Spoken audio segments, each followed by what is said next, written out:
All right, we are in the book of Acts. Studying the book of Acts is especially interesting to me because it's a history story. We're telling stories about people. And the Bible study involved is just getting underneath the English translation and seeing what extra little tidbits we find out about the story in the original Greek. So we are at Cornelius's house. Cornelius is a centurion, a soldier of great importance to Rome. He's from Italy, part of the group called the Italian band, and he was a ruler over 100 soldiers. Now, he seems to be, in and of himself, a decent person. The soldiers that are with him are personal help and seem ready to do anything he asks. So, but we find he also had a spiritual component. He was interested in and concerned about his soul and about the things of God. Romans had, of course, multiple gods and all these things. But what we find is that he had begun to study with the Jews. Very often we find that when the Jews went where the Gentiles were, or the Gentiles went where the Jews were, that the life that the Jews represented was a testimony. If you can imagine, back at the time of Socrates, when he was, people would come to him and ask him questions. He was asked by one man to help him understand holiness. Not that I don't know what it means, he said, but I just need you to teach me some more. And Socrates said, well, I'm really at a loss. I don't even know what holiness is. And the guy says, oh, well, I'll help you out. It's being like the gods.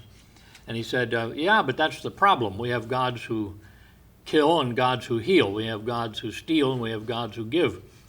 And, who am I supposed to be like? And if I'm like one, am I holy? And if I'm like the other, am I not holy? That's the problem with polytheism, with many different gods. And, of course, having comic strip heroes for gods, really. These are just men made big. So what we find here is that this makes sense, and their God was a personal God. Their God was one that they could call unto and ask for help. And so he was studying. Well, then God recognized here was a man that would receive Christ if he were told. So he sent an angel and told him to go fetch Peter. We looked at this where Peter is prepared himself to go with a Gentile and to go into his home. And so he does that. So Cornelius then, a devout man, one who feared God with all his house, gave much alms, charities, to the people, and prayed to God always. So we find in the acceptance of Cornelius by God, verses 3 and 4, a visit by God's messenger in verse 3. He saw in a vision, evidently about the 9th hour of the day, an angel of God coming in to him and saying unto him, Cornelius. He saw is singular, which tells us that this vision occurred while he was by himself. Evidently is Strong's 5320, phaneros, meaning clearly or publicly. Evidently, we use it to mean probably about that, evidently about that time. This was, he saw him clearly at the 9th hour. It's translated in Mark 1:45 and John 7:10 as openly. So Cornelius was not asleep. His vision occurred while he was alert. And the 9th hour is 3 p.m., 3 hours after noon. the usual hour of evening worship among the Jews, 3 hours before sunset, the end of the day.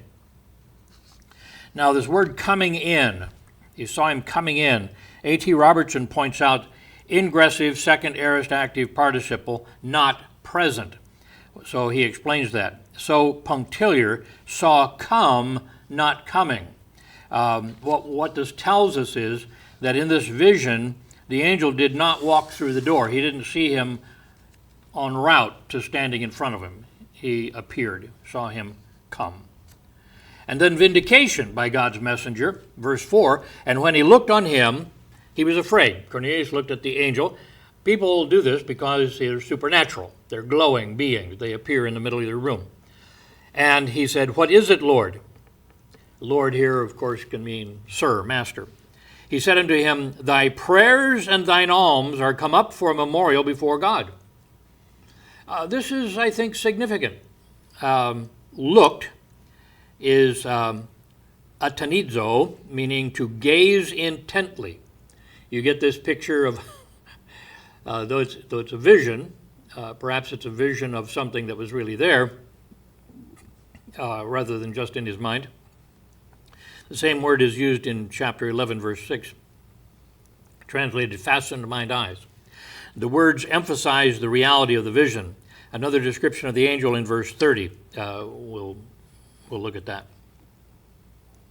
While good works do not save unsaved people, God does take notice. Cornelius was a faithful giver and a prayer warrior. So prayers and alms had been noticed by God. This is God noticing that the person is headed to the right place, you see. Then advice to Cornelius from God, precisely heralded in verses 5 and 6. He tells him, "Who? Now send men to Joppa and call for one Simon, whose surname is Peter." This is just a direct command. Joppa was about 30 miles from Caesarea. Military walking speed is sometimes estimated at 5 miles an hour. The 6-hour trip was probably taken in the morning, we see verse 9 in a bit, to arrive around noon or later at Joppa. Angels are God's messengers, but God allows evangelism only to men. That's why the skies do not blazon out the gospel or a gospel tract. That's why angels do not appear to every single person everywhere to do it. It's not their job. It's not their privilege. It is ours. Where he lodgeth with one Simon a tanner, whose house is by the seaside. He shall tell thee what thou oughtest to do. So send men to Joppa. He doesn't say go. He says send men. So the whole picture is he's sending him out to bring him back, to ask him to come. And he tells him, Joppa's a pretty big city, I'm guessing, at least for the time. And he tells him whose house to check with. Well, precisely heralded, and then promptly heeded, verses 7 and 8. And when the angel which spoke unto Cornelius was departed, he, Cornelius, called 2 of his household servants, and a devout soldier of them that waited on him continually. This is what I say, he seems to be a person who can attract loyal people. Here's a devout soldier, a believing, a man who is believing as much as Cornelius does, and who stayed there with him as sort of the head of his household. Waited on him continually, and when he had declared all these things unto them, he sent them to Joppa. Household servants is the word oiketas, and it designates a slave, but the word itself has oikos, house, in it, and it indicates it's a slave as a member of the household, not so much emphasizing the servile idea, just slaves that do anything you say, but rather the relationship that mitigates the severity of the condition. the idea here is that these are people who labor at your house. So there'd be a cook and a maid and whatever these other jobs were. This phrase, devout soldier, Albert Barnes says, a pious man, a man who looked to God. This is an instance of the effect of piety in a military officer. Few men have more influence.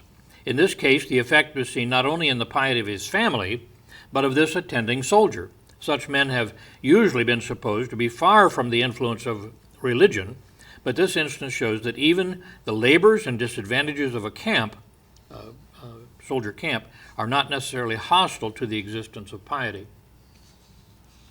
And I've heard of and known some soldiers, some high-ranking men who were dedicated Christians and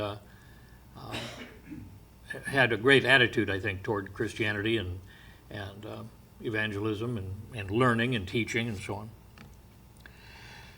Now we move to Joppa, where we find the vision of Peter. Meanwhile, back at Joppa, Peter is staying with Simon the tanner. How Peter was prepared by God for this coming meeting. A human appetite. We see verses 9 and 10. On the morrow, as they went on their journey and drew nigh unto the city, so they're on their way, Peter went up upon the housetop to pray about the 6th hour. And he became very hungry and would have eaten. But while they made ready, he fell into a trance. Explain that the flat roofs of the houses were made accessible by stairs, usually running up the outside of the house, perhaps also in the inside, I don't know. But there is a breeze on hot days. So it was the patio for the Jewish homes in Israel. It was, let's go up to the patio and have let the breeze come by. Trance is Strong's 1611. We get our word ecstasy from this, ecstasis, and it means literally a throwing, ek is out, exit, throwing of the mind out of its normal state. So this is an altered state of thinking. A.T. Robertson adds, it's thus different from a vision, which is horama, as in verse 3. It's also translated trance in 11:5 and 22:17, translated amazement in 3:10, amazed in Mark 16:8, and astonishment in Mark 5:42. So this idea of when you are amazed, astonished at something, it puts your mind in this kind of a halfway state of confusion, wonderment, not understanding what's happening.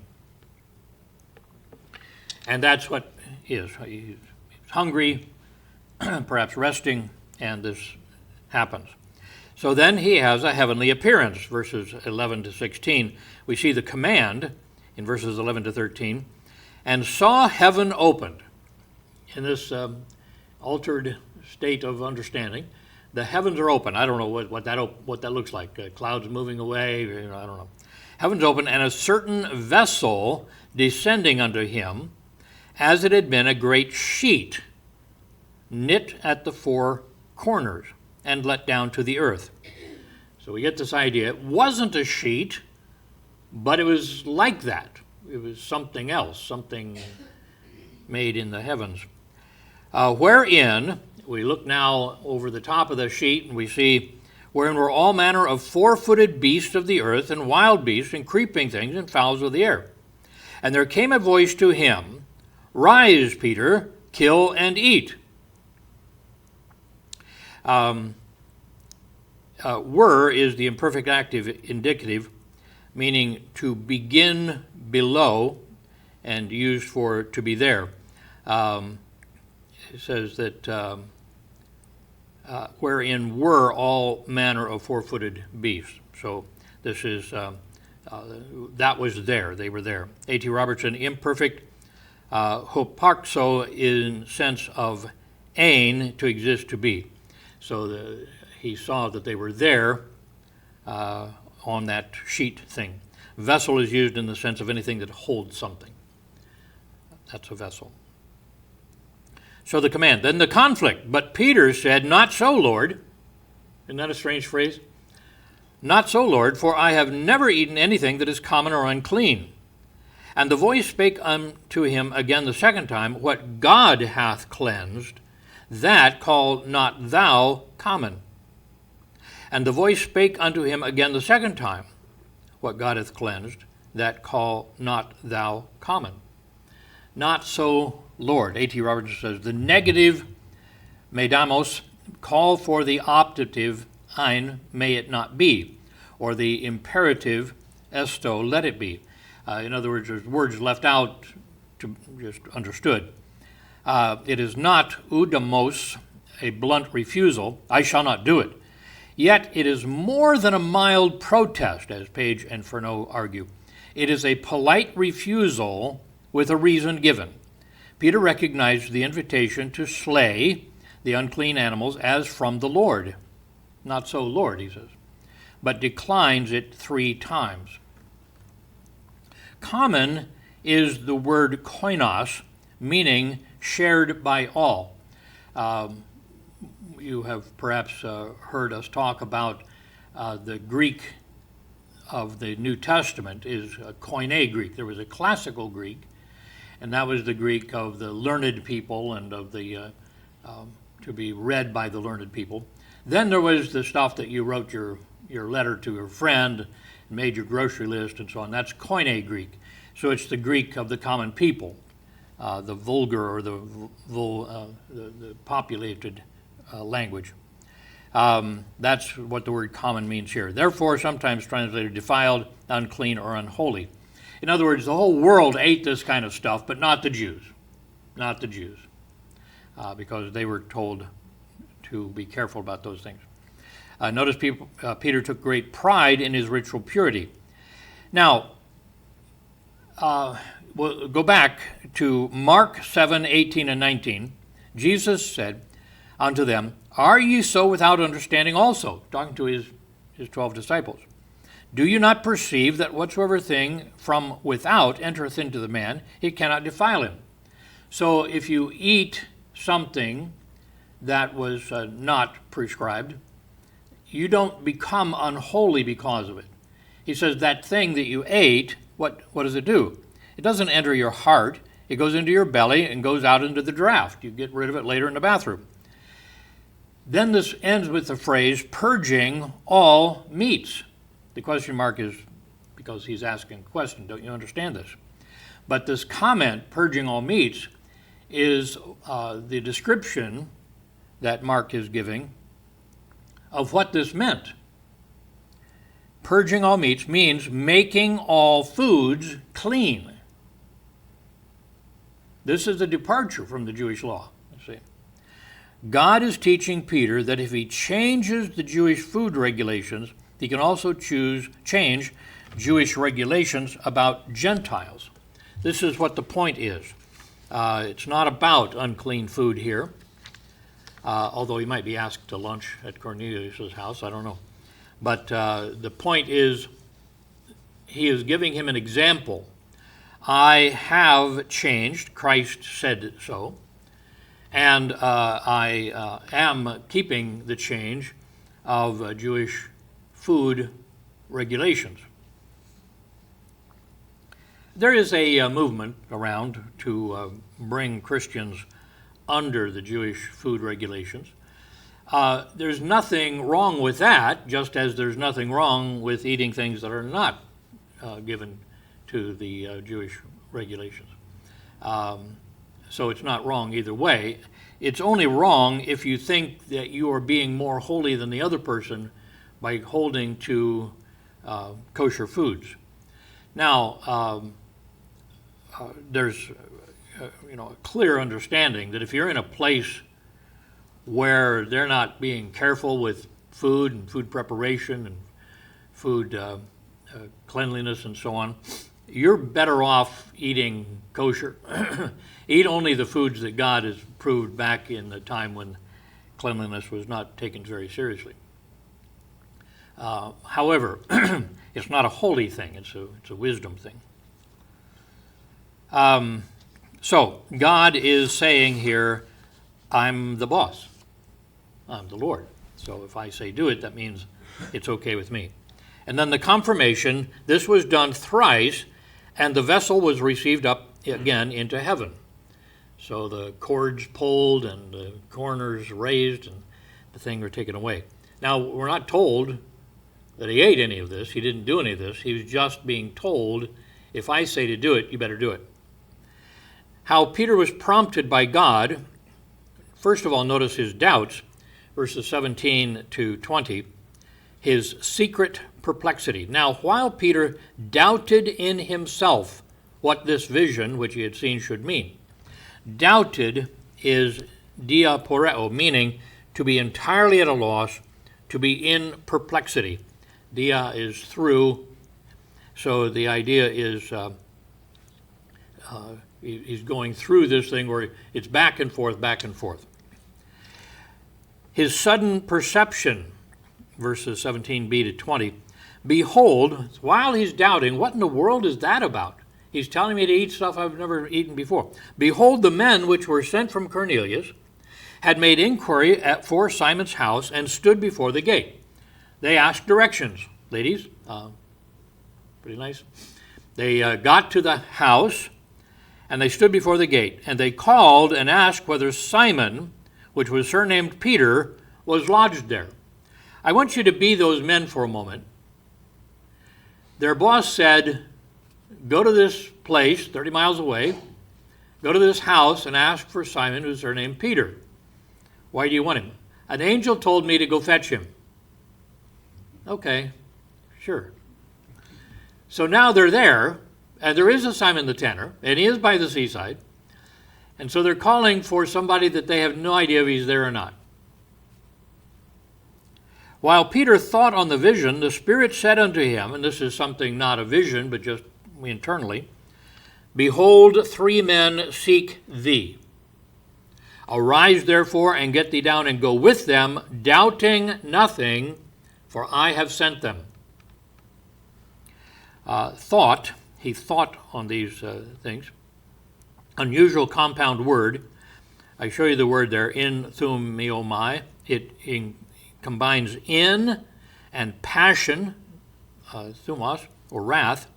It pictures a troubled mind, but a careful pondering of the facts, weighing all these things, in a passion of it.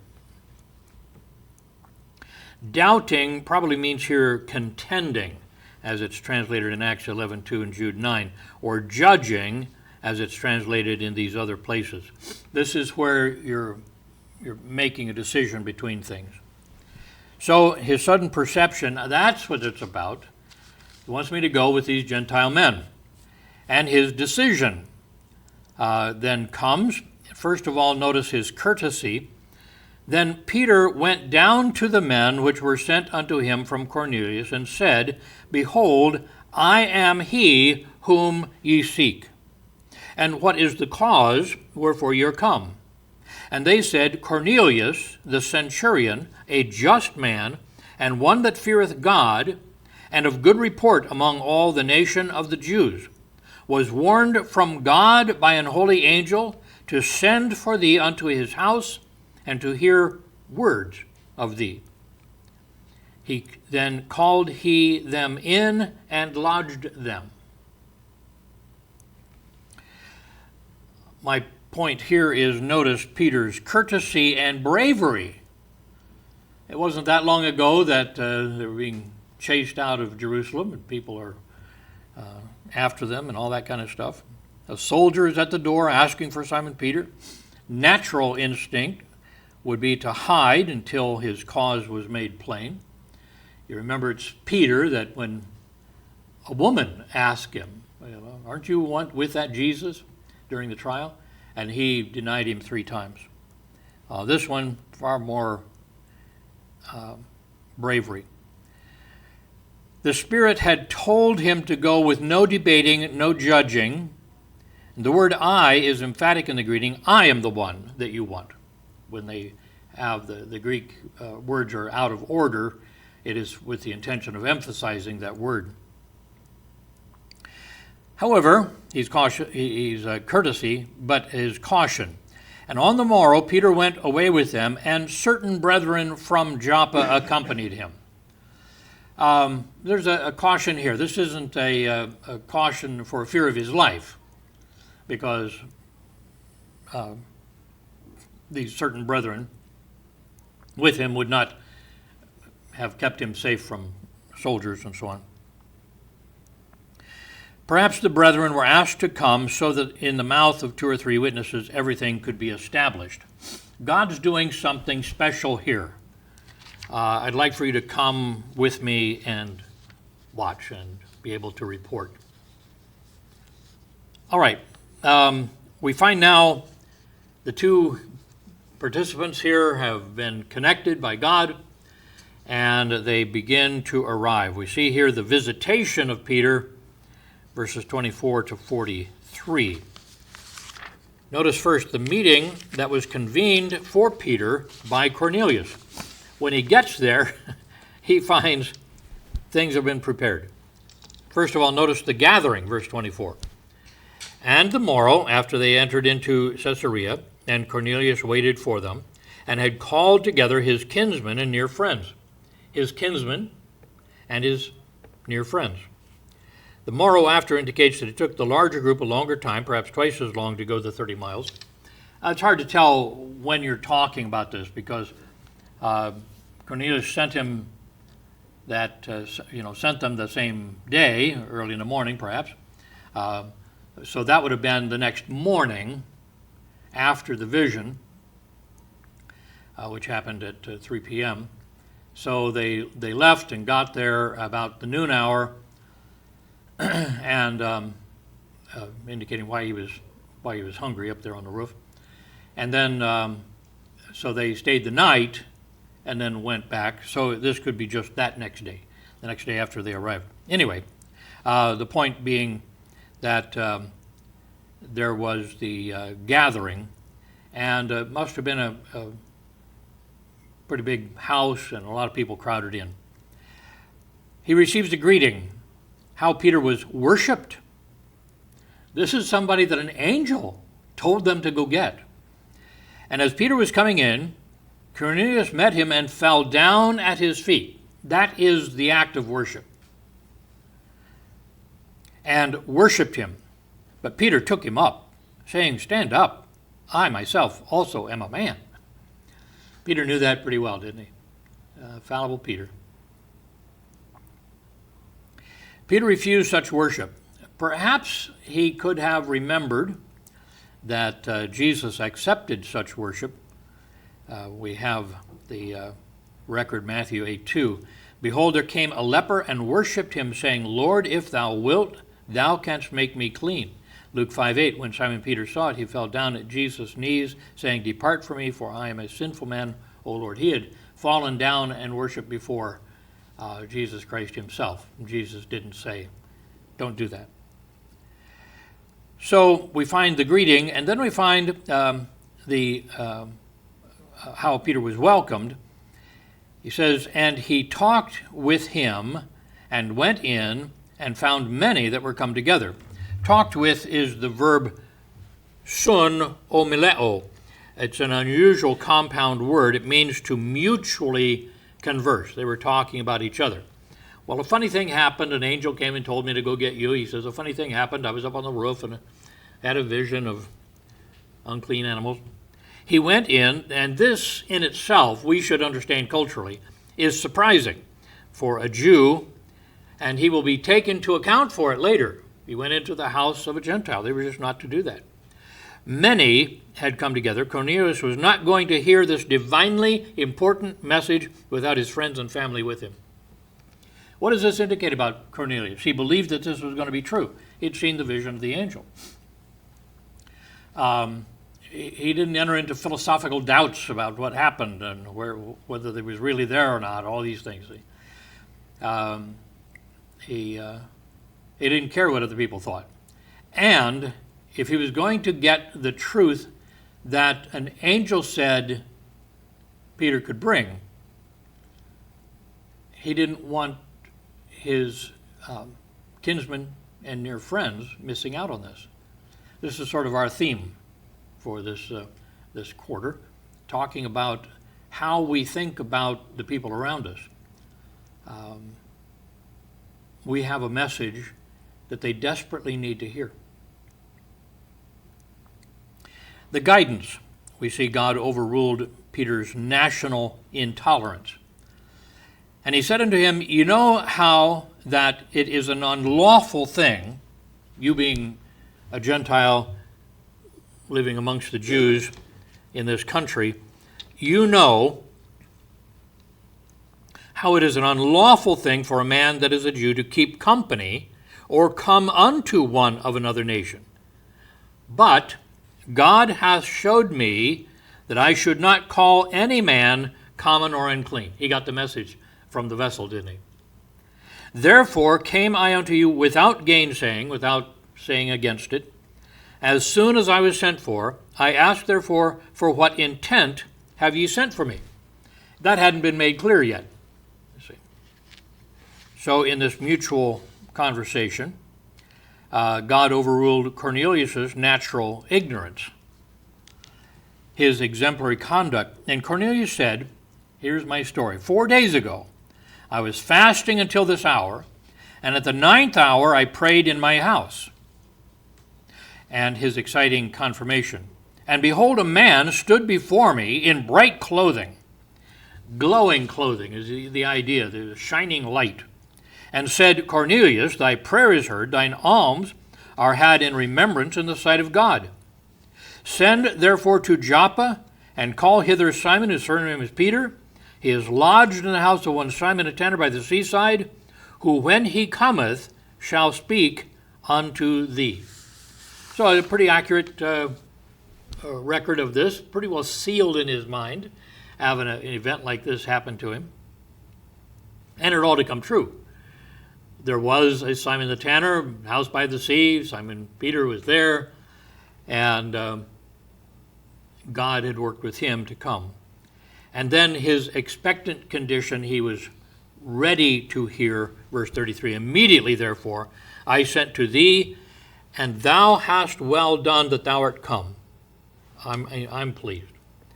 Now therefore are we all here present before God to hear all things that are commanded thee of God. So, Peter, do you have a message for us? Do I have a message? The message that was conveyed by Peter to Cornelius. What Peter perceived. He begins with this. When Peter opened his mouth, then Peter opened his mouth and said, of a truth I perceive that God is no respecter of persons, but in every nation he that feareth him and worketh righteousness is accepted with him. This is a way of saying anybody can be saved. You don't have to be a Jew. In any nation, there may be those who are led to God. Homer Kent, in his commentary, Peter began his message by noting that God does not show partiality to Jews above Gentiles. Respecter of persons, or one who shows partiality, means literally a face taker, one who just looks at the cover of the book.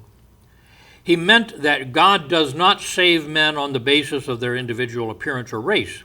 The same thought occurs in the Old Testament, and he gives a list of these verses. Peter was learning the meaning of Jesus' words, other sheep I have, which are not of this fold, this nation. Them I must bring. Verse 35 must not be understood as teaching salvation by works, for accepted with him is not equivalent to saved, inasmuch as the angel had told Cornelius that he still needed to be saved. That should be saved. I think I have saves. Needed to be saved. Yeah, saved. Put a D on there.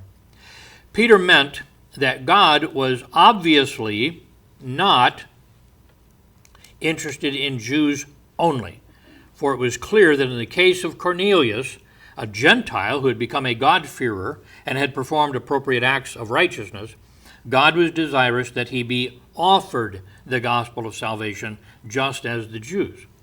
The eligibility of Cornelius as a candidate to receive the gospel was as valid as that of any Jew. All right, any question about that? That clear? Okay. So that's what Peter perceived and explained, what Peter proclaimed. So let's get to the message. We find here the living word, the point of the message. The word which God sent unto the children of Israel, preaching peace by Jesus Christ. He, by the way, he says, is Lord of all. I found in the Family Instructional Guide by Thomas Vincent, the Shorter Catechism of the Westminster Assembly, and so on. Question 21, sub-question 2, why is he, Jesus, called the Lord? Answer, because of his universal sovereignty and dominion. And they quote this verse, he is Lord of all, Acts 10:36. So he introduces them to Jesus as the very focus of his message. Then the preaching of the message, that word I say ye know, which was published throughout all Judea and began from Galilee after the baptism which John preached. He's saying, you heard of this. You couldn't have been in this land for very long without hearing about Jesus Christ and his message. Homer Kent then adds, this simple outline is similar to the arrangement of the material in the Gospel of Mark, and is perhaps the clearest example of the kerygma, which is a term that some of the theologians have used to refer to the earliest form in which the apostolic proclamation of the gospel was apparently couched. In the Gospel of Mark, you have the shortest of the gospel writing, and so sort of a simple outline of what the gospel is all about. The kerygma, I don't like using the term because it kind of grants that their thinking was accurate, and that is this evolutionary development of the gospel. And they're trying to get back to it as though that's going to be more correct than what we have later in the Word of God. That's not how you should think about this. It's just how did they start before anybody knew anything? What was the simplest form of preaching the gospel? That's a proper way of looking at the kerygma, Greek word for message. The proof of the message, verse 38, how God anointed Jesus of Nazareth with the Holy Ghost and with power, who went about doing good and healing all that were oppressed of the devil, for God was with him. I love this when you summarize the work of God, of Christ, and he did so many things, but you summarize it by saying he went about doing good. Isn't that a great thing? Would you like that on your epitaph, you know? He went about doing good. So that's the proof. And all right, let's look then at the living witnesses. They witnessed the reality of Christ, and we, the reason he sent you to me, or me to you, we are witnesses of all things which he did, both in the land of the Jews and in Jerusalem. All of Israel and in Jerusalem. They witnessed the rejection of Christ, whom they slew in Jerusalem. They slew and hanged on a tree. That's that word for wood or lumber. They witnessed the resurrection of Christ. Notice the chosen few. Him God raised up the third day and showed him openly, not to all the people, but unto the witnesses chosen before of God, even to us, who did eat and drink with him after that he rose from the dead. And you can recall the various appearances of Christ after the resurrection. That's the chosen few. Then the challenging fact, and he commanded us to preach unto the people and to testify that it is he which was ordained of God to be the judge of quick and dead. Quick means living. You know what dead means. The living and the dead. So you don't get out of being judged of God by dying. And then we close by the living way, verse 43. To him give all the prophets witness. Go back to the Old Testament, which was the only Bible they had. Give all the prophets witness that through his name, whosoever believeth in him shall receive remission of sins. So salvation comes by belief in him. So the message gets told. Now, Peter had more to say, and we're going to check into this, but he gets interrupted, and interrupted in the best way possible. The people all got saved before he was done with his message. That was what they needed to know. They had a faith poised, ready to give. They just didn't know what to focus it on. And he had told them, it's on this Jesus Christ. I remember reading of the revivals in the various countries and various times, and that man came to a place that was not experiencing revival and began to preach, but he was only just a few minutes into his message when it's as though the Holy Spirit just came down like a cloud. It didn't appear as a cloud, but just came down upon them all.